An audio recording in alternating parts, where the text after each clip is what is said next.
Truly, ma'am, in respect of a fine workman, I am, but as you would say, a cobbler. What trade art thou? Answer me directly. A trade, ma'am, that I hope I may use with a safe conscience, which is indeed, ma'am, a mender of bad souls. Trade, thou knave? Thou naughty knave, what trade? May I beseech you, ma'am, be not out with me. Yet if you be out, ma'am, I can mend. What meanest thou by that?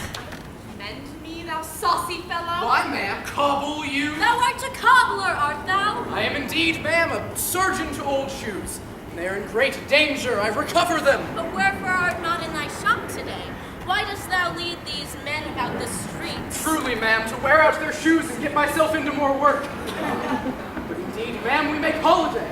To see Caesar rejoice in his triumph. Oh, rejoice! What conquest brings he home? What tributaries follow him to Rome to grace in captive bonds his chariot wheels? You blocks, you stones, you worse than senseless things, you hard hearts, you cruel men of Rome, knew you not Pompey? Many a time and oft have you climbed up to walls and battlements, to towers and windows, yea, to chimney tops. Your infants in your arms, and there have sat the livelong day with patient expectation to see great Pompey pass the streets of Rome. And when you saw his chariot but appear, have you not made a universal shout? And do you now put on your best attire? And do you now call out a holiday? And do you now strew flowers in his way that comes in triumph over Pompey's blood? Be gone! Run to your houses, fall upon your knees, pray to the gods to intermit the plague that needs must light on this ingratitude. Go, go, my countrymen! They vanish tongue-tied in their guiltiness. Go you down that way toward the capital, all about and drive the vulgar from the streets. So do you too, where you perceive them thick. These growing feathers plucked from Caesar's wing will make him fly an ordinary pitch. Who else would soar above the view of men and keep us all in servile fearfulness?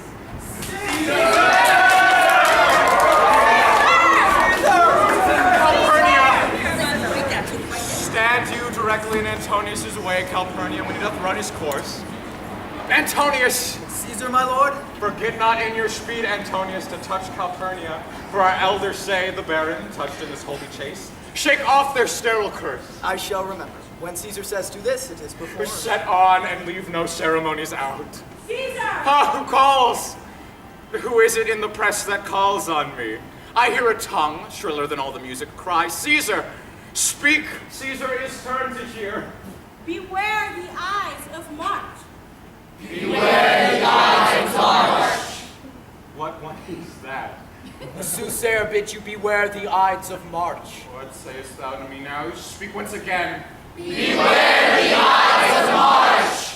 Beware the eyes of March. She is a dreamer. Alas!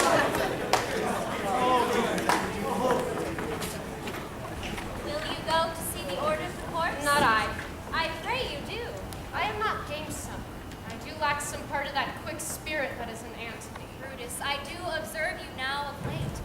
I have not from your eye that gentleness and show of love as I was wont to have. Cassius, be not deceived if I veiled my look. I turn the trouble in my countenance merely upon myself. But let not therefore my good friends be grieved, among which number Cassius be one. Nor construe any further my neglect than that poor Brutus, with herself at war, forgets the shows of love to other men. Needs this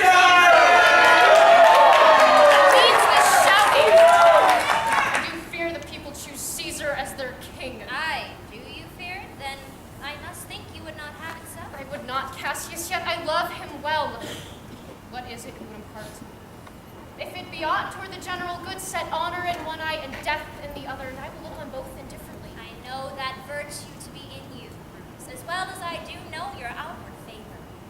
I cannot tell what you or other men think in this life, but for my single self, I was born free as Caesar. So were you. We both have fed as well, and we can both endure the winter's cold as well as he. For once, upon a raw and gusty day, the troubled Tiber chafing with her shores, Caesar said to me, Darest thou, Cassius, now, leap in with me into this angry flood and swim to yonder point. Upon the word, accoutred as I was, I plunged in and bade him follow, so indeed he did.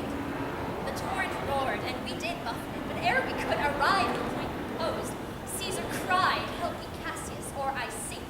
And there from the waves of the Tiber did I, the tired Caesar. This man is now become a god, and Cassius is a wretched creature that must bend her body if Caesar carelessly did not on her. I do believe that these applauses are for some new honors that are heaped on Caesar. Why, man, he doth bestride the narrow world like a colossus, and we petty men walk under his huge legs and peep about to find ourselves dishonorable graves. Men at some time are masters of their fates. The fault, dear Brutus, is not in our stars, but in ourselves if we are underlings. Now, in the names of all the gods at once, upon what meat doth this our Caesar feed, that he is grown so great? That you love me, I am nothing jealous. What you work me to, I have some aim. What you have said, I will consider. What you have to say, I will with patience hear, and find a time both meet to hear and answer such high things. Till then, my noble friend, chew upon this. Brutus had rather be a villager than to repute herself a child of Rome under these hard conditions as this time is like to lay upon us. Caesar's returning. As they pass by, but Casca by his foot, and she will, after his hour passion, tell you what is seen and worthy note.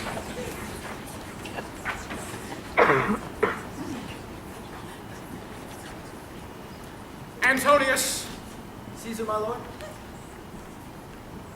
let me have men about me who are fat, sleek-headed men, and such sleep o' nights.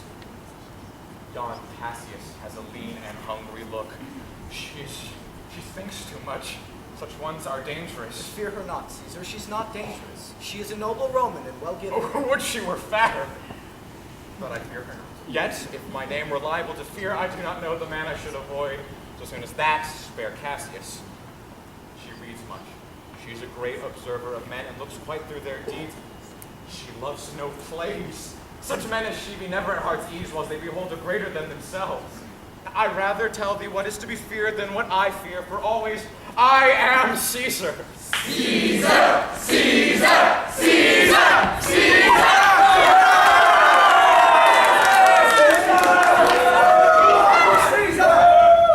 You pull me by the cloak. Would you speak with me? Hi, Casca. Tell us what hath chanced today that Caesar looks so sad. Why, there was a crown offered him.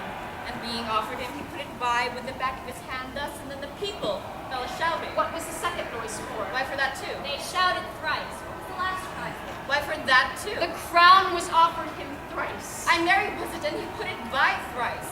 Every time gentler than other. Tell us the manner of the gentleman, Casca. I saw Mark Antony offer him a crown. And as I told you, he put it by. He offered it a third time. And he put it the third time by. And still as he refused it, the rabblement hooted and clapped their chapped hands, and threw up their sweaty nightcaps and uttered such a deal of stinking breath because Caesar refused the crown, that it had almost choked Caesar, for he swooned it and fell down in it. But soft, I pray you what? Did Caesar swoon? He fell down in the marketplace and foamed at the mouth and was speechless. 'Tis very like he hath the falling sickness. I know not what you mean by that, but I am sure Caesar fell down. Will you sup with me tonight, Casca? Aye, if I be alive and your mind holding your dinner worth the eating. Good. I will accept it. Do so. Farewell both.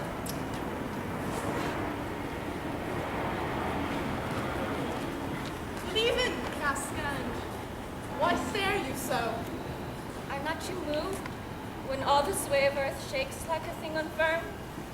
O Cicero, I have seen tempests when the scalding winds have bribed the naughty oaks. I have seen the ambitious ocean swell and rage and foam, but never till tonight, never till now, did I go through a tempest, dropping fire. Either there is a civil strife in heaven, or else the world too sussy with the gods and senses them to send destruction. Why? Saw you anything more wonderful? I believe these are like portentous things into the climate that they point upon. Indeed, it is a strange disposed time, but men may construe things after their fashion, clean from the purpose of the things themselves. Come Caesar to the Capitol tomorrow? He doth, for he did bid Antonius he'd send you word he'd be there tomorrow. Good night then, Casca. This disturbed sky is not to walk in. Farewell, Cicero. Who's there? A Roman. Casca by your voice. Your ear is good. Cassius. What night is this? Whoever knew the heavens menace so? Now, could I, Casca, name to thee a man most like this dreadful night that thunders, lightens, opens graves, and roars as doth the lion in the Capitol? A man no mightier than thyself or me in personal action, yet prodigious grown and fearful as these strange eruptions are. To Caesar, you mean, is it not Cassius? Let it be who it is. Indeed, they say the senators tomorrow mean to establish Caesar as a king, and he shall wear his crown by sea and land in every place save here in Italy. I know where I will wear my dagger then. Cassius from bondage will deliver Casca. Be factious for redress of all these griefs, and I will set this foot of mine as far as who goes farthest. There's a bargain made. Now, know you, Casca, I have moved already some certain of the noblest minded Romans to undergo with me an enterprise. To Cinna, I do know her by your gate. Cinna, where haste you so? To find out you. Who's that? Medalist Cimber? No, it is Casca, one incorporate to our attempts. I'm glad of it. What fearful night is this? Oh, Cassius, if we could, we'll win the noble Brutus to our party. You content, good Cinna. Is Decius Brutus and Trebonius there? All but Medalist Cimber, and she has gone to seek you at your house. Come, Casca. You and I will yet ere day see Brutus at her house.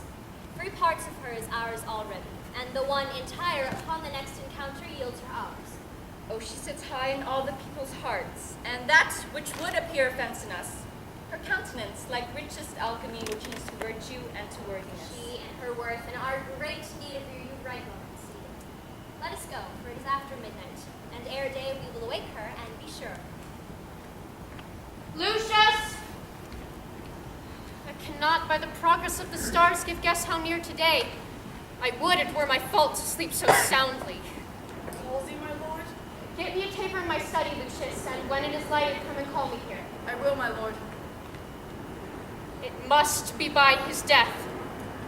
And for my part, I know no personal cause to spur at him, but for the general.